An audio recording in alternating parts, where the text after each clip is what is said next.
Kanina pa man. Hi guys! Magluluto ako ngayon ng macaroni bechamel. So, prepare nagawa na ako ng sibuyas, pepper, at saka i-blender ko yung tomato para yung sauce. Tapos, habang magluluto ako, naglalaba ako dyan. Hindi ko na iniipon masyado every 2 days na naglalaba ako. Kasi nga, yung alaga namin masyadong maano sa damit. Maraming labahan kasi nga, bawat alis niya, pag uwi, hubad. Panay, hubad. Yung pagpasok niya, pag uwi niya, hubad. Pag nagpunta siya doon kasi nag-aaral siya, mayroon siyang major na nag-aaral pa siya eh. Hindi ko alam kung anong major na pinag-aaralan niya ngayon naman. Pag uwi, no, hubad na naman. Pagka-exercise na naman siya, pag uwi, hubad. Kaya, ay nako, napaka-aksaya sa labahan. Masyadong maraming labahan. Yung alaga ko lang, pero yung amo kong lalaki, yung tatay, sus ko, 3 araw bago yan magpalit ng damit. Kasi 3 araw yung bago maligo. 3 araw, 4 na araw, ganyan yung maligo. Pero yung anak nila, araw-araw yun naliligo. Minsan sa isang araw, 2 beses yun naliligo, yung alaga ko. Tapos yung amo ko naman babae, hindi naman din araw-araw naliligo. 1 linggo bago maligo. 1 linggo yan siya bago maligo, yung amo kong babae. Tapos pag nagpasok naman yan siya sa school, yung damit niya, hindi yan pinapalaban agad kasi ano lang naman, ilang oras lang naman siya sa school. Hinahangir ko ulit yung damit niya na sinusuot na pagpasok. Hinahangir ko kasi suotin pa niya yan ulit. Kasi hindi naman marumi. Yung alaga ko lang talaga ang masyadong aksaya sa damit, daming labahan dahil sa tube niya. O 2 araw pa lang akong kalalabahan nung Lunes. Wednesday pa lang ngayon. 4 na tube naman dyan. Nanilabhan ko 4 na tube. O ang lalaki pa naman. Kaya masyado kaya hindi na ako. Nung nandito yung kasama ko, 1 linggo kami naglalaba, 1 linggo bago maglaba. Kaya ang dami kong plansahin sa 1 linggo. Minsan 12 tube. Ganun ang pinaplansya kong tube. Bukod pa doon sa decolor na tube na minsan 6. Ganun, ang dami kong kasi hindi naman sila nagpapalabas sa labas. Hindi sila yung tube nila dito lang sa bahay nilabhan. Kaya ayan, kaya hindi ko na 1 linggo, 2 araw lang naglalaba ako kasi ako lang naman eh, siyempre akin lahat, kaya kailangan hindi ko itambak kasi para hindi marami pag nagplansya pagdating ng gabi, mabilis lang matapos. Kaya ayan, habang naglalaba ako, piniprepare ko muna tong aking i-blender. Tapos alam mo guys, ngayon simula nung wala ang kasama ko dito, hindi na ako nagluluto ng ulam ko sarili. Kasi nga, may mga ulam naman eh. May mga ulam dito. Kaya hindi na ako mga tira-tirang ulam. Hindi na ako nagluluto ng ng ulam para sa akin. Tapos guys, dati yung kasama ko, araw-araw yung nagluluto ng ulam. Araw-araw, walang palya yun. Hindi yun nakukontento ng kunting ulam. Tapos, alam nyo, ang amo namin, minsan nagre-reklamo. Kasi ang bilis maubos yung manok na binibili niya yung para sa amin. Kasi yung binibili niyang manok yung para sa amin ay magkaiba. Iba yung para sa amo ko, iba rin yung para sa amin. Ang binibili ng amo ko, manok na pang ulam namin ay yung pigi ng manok. Yung pigi ng manok, yun ang binibili niya. Mura lang yun eh, yung pigi ng manok, 4 na piraso ang laman. Tapos hindi yun magkapareha sa amo ko. Tapos pag bumili man siya ng buong manok na para sa amin, yung bang mumurahin ng manok, tapos yung parang kasing laki ng tikling, yung maliit na manok, kasing laki ng tikling, bitaw na ibon, na gano'n na iniihaw nila pag nahuhuli na maliit. Gano'n, yung parang malaki-laki lang ng konti ng sisiw, yung manok na binibili ng amo ko, sobrang ang liliit. Kaya pag niluto mo malangsa kasi sobrang liliit. Tapos ngayon, pero ngayon hindi na siya bumibili ng manok para sa akin. Kasi kung ano yung ulam dyan, kumukuha lang ako, yung tira dyan, yun lang ulam ko. Kasi hindi naman ako Kasi kunti-kunti lang ako kumain. Hindi lang maraming kumakain. Yung kasama ko talagang pag kumain yun, puno talaga yung plato niya. Talagang sobrang yun. Lakas kumain, ang lakas kumain niya. Kaya ang tuba niya, lakas kumain. Kaya sabi ko nga, ano ba ito? Almusal, tanghalian, kanin yan. Tapos ang dami. Kaya ang taba niya. Ilang lobo niya kasi nga ganun niya siya kumain. Ang lakas. Pero healthy na mo. Thanks God kay healthy man siya. Pero parang ako ba hindi na ako kontento sa ulam ko anong meron dito. Kaya hindi na ako nagluluto para sa akin. Ayan, dati pag wala ng manok, wala kaming tingnan mo guys, wala kaming manok ko para sa akin, walang manok kasi hindi ako naghahanap na ng manok para sa akin. Kung ano yung ulam diyan na yun lang yung ulam.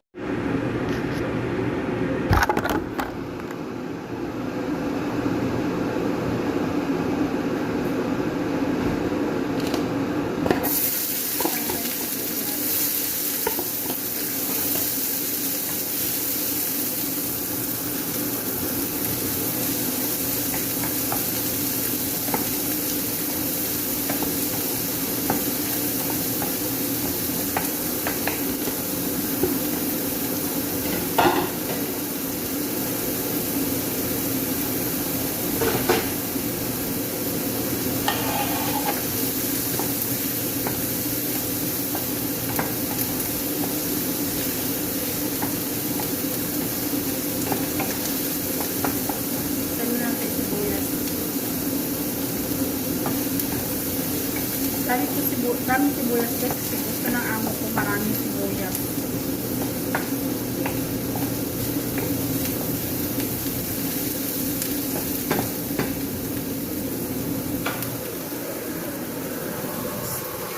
Kunin na natin yung macaroni.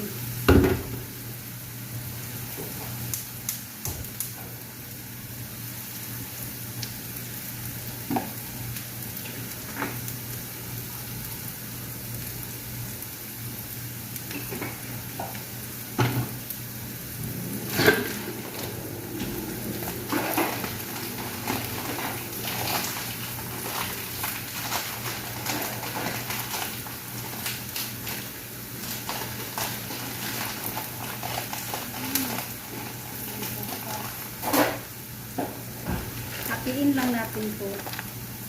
So yung kalahati lang kasi amok lang naman kakain yan. Alaga ko lang naman kakain.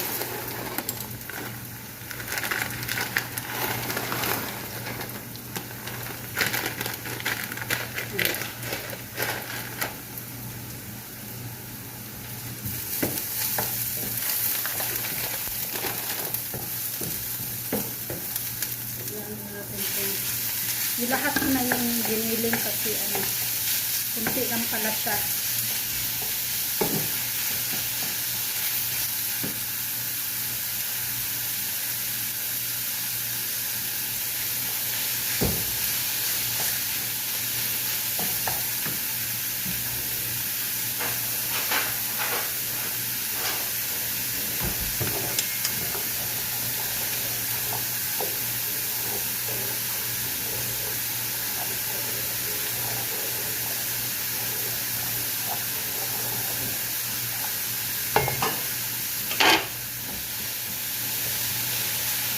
Sabi ko, hahatiin ko.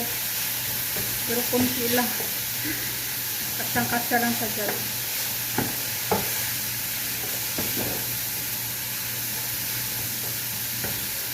So, yung alaga ko lang ng nito.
coriander,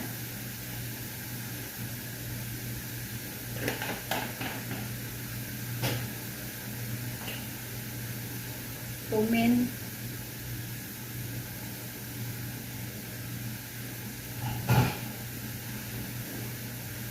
black pepper,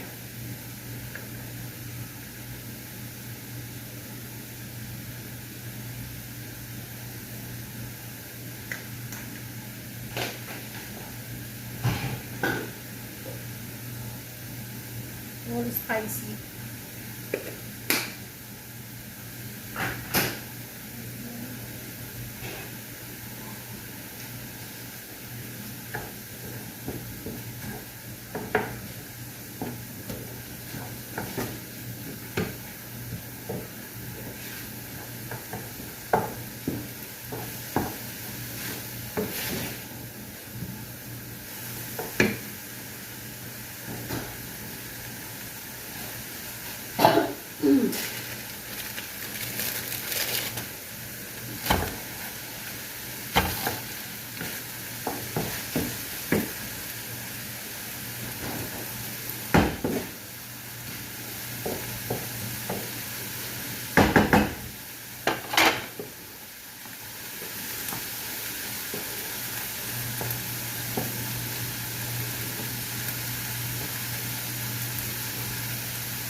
Tapos itong ating blender.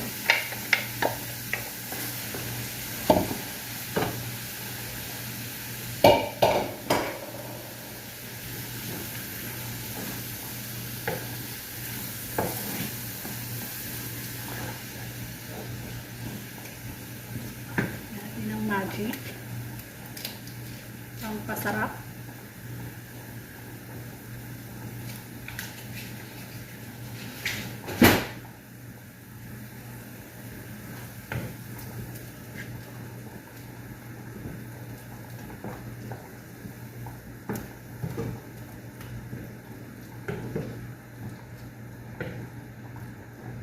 Ito na konti.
Ito naman ang ating macaroni.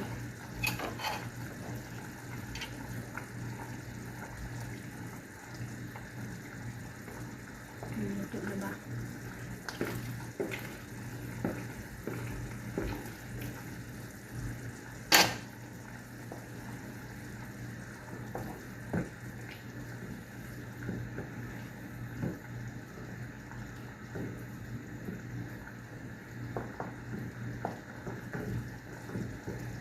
Basin lang natin ang sauce. Sarap na siya.